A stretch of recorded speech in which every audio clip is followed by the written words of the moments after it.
કેમ કહેવાય વિક્રમ સંવત 1058ની માલિપા ગંગાસિંહજી મારું રાજસ્થાનની ધરતી છોડી અને કચ્છની ઢીંગી ધરતીમાં આવે ને કચ્છની ધરતીમાં આવીને એમ કહેવાય કે ધાણેટી ગામને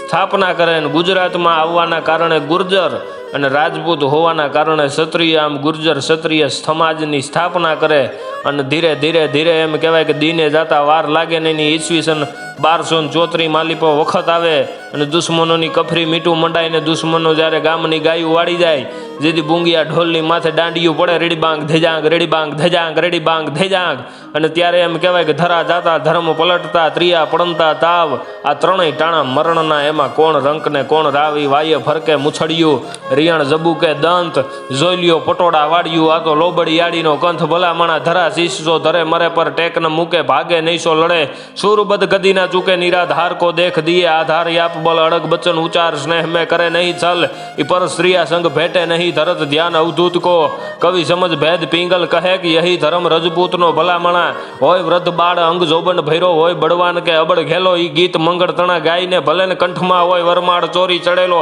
પણ એ આ કદિયા સાંભળે દેશદ્રોહી તણી અને ભાગમાં લખ્યું નહીં એને સેહવું ઈ પંથ અવધૂતના વીર રજપૂતને જીવવું લાગે પછી ઝેર જેવું ભલામણા એને જીવતરની માલિપા મજા ન હોય એને તો મરણની મોજું માલવાની હોય ભલામણા અને તેદી એમ કહેવાય ગુર્જર ક્ષત્રિય સમાજના 50 જેટલા શૂરવીરો ધીંગાણાની માલિપા ઉતરે અને ઉગમસિંહજી પરમાર જેવા જયરાજસિંહ રાઠોડ જેવા કમધજ શાખાના રાઠોડો એમ કહેવાય કે હરજી દાદા રાઠોડ જેવા અનેક શૂરવીરો ધીંગાણાની માલિપા કામ આવે અને આજ પણ ધાણેટી ગામમાં જાવ ને ભલામણા તો તળાવની પાડે ઉભેલા પાડિયા વાતની સાક્ષી પૂરે છે અને એટલા માટે કહેવાનું મન થાય કે હજી પણ હોકારા દીએ જેના હોમાઈ ગિયેલા હાડ